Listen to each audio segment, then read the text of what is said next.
So I don't know if you remember a little while back when Chuck D from Public Enemy was on the show. Oh man, it was a dream guest. This is a guy whose music has absolutely changed my life. But Chuck D was on the show, and I asked him what's his one piece of advice that he could give everybody in the world or anyone that was listening. And he said, get a passport. Now, Chuck D was on the show as part of our Punk Rock Politics series. In the run-up to the election, we talked to as many musicians and entertainers as we could, not because musicians and entertainers and what they have to say are any more relevant or important than you or I. But the one thing that every single guest shared, whether it was Chuck D, a Public Enemy, or whether it was the guys from the Red Hot Chili Peppers, or the guys from Alice in Chains, or Melissa Etheridge, or Cheap Trick, or Jim Brewer, or any of the people that we had on the show during that time, the one thing that they all share is the fact that to do their jobs, they've got to get up and go. They've got to leave. They've got to travel the world. They've got to go places that are not home regularly. And what this does for them is it gives them lots of opportunities to go places and meet people that are nothing at all like them or what they're used to. And that's sort of an enlightened perspective, I think, just because, look, through no fault of our own, we're all working really hard every day. I know you are. You grind away every single day to give the best that you can to the people that matter the most. And that's fantastic. But at times, it doesn't allow for much thought outside of, I suppose, your own little bubble. And if you are able to keep a mind on what's going on with the rest of the world at all times, then, man, you're doing a much better job than me. But getting out into the world a little bit is an incredibly enlightening thing. The more we get an understanding of that which we are not, the more we get some knowledge about that which we are not, the better a place the world is, I think. It's an incredible piece of perspective being in airports. I'm here in Vienna. You might notice the sound quality is a little bit different. I'm here in Vienna because I had to visit my dad. My father needs a heart procedure, and it's not a serious one. Well, it's serious enough. It's a heart procedure, and for reasons that I won't bore you with, everything counts in this situation.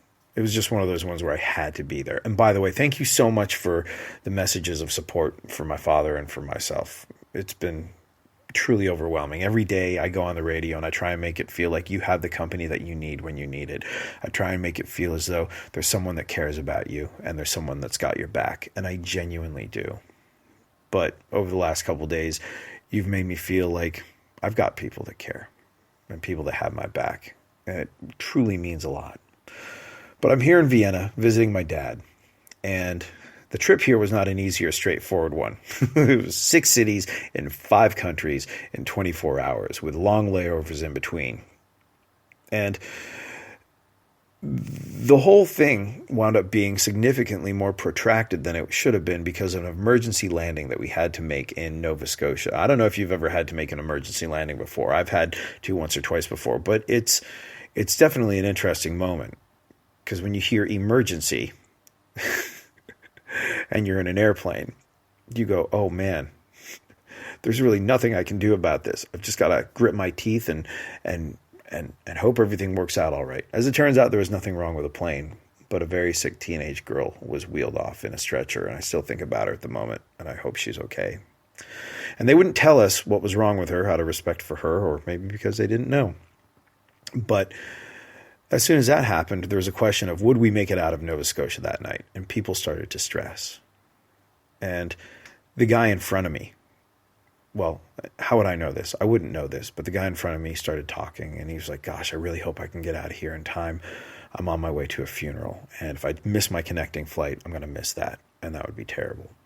The girl I was sitting next to was worried about missing her connecting flight to Germany. She was going to work at a trade show with her father. She was like a college sophomore, I think.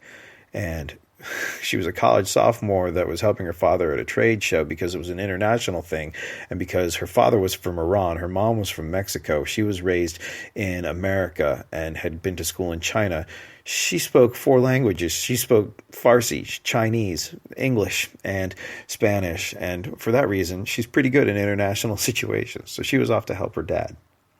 So the guy that was sitting in front of me, he was living this life that was filled with some sort of tragedy that I didn't know about. Someone he cared about very much had died. The girl sitting next to me had the craziest life and situation that she was going into that I never could have imagined. And then you're sitting there in the airport and you see so much in the airport. Everyone's got a story in the airport. They're all going somewhere to do something for some reason. You see tearful reunions and tearful goodbyes at airports. And it's an excellent piece of perspective that reminds you that everyone is going through something. Everyone has a story. And it's a story that, generally speaking, we have no idea of. And seeing this, experiencing cultures and people and behaviors that are different to what we're used to, but so commonplace among other folks, feeling like a fish out of water, and then maybe learning how to swim a little bit are a really healthy thing. So, like our friend Chuck D said, get a passport.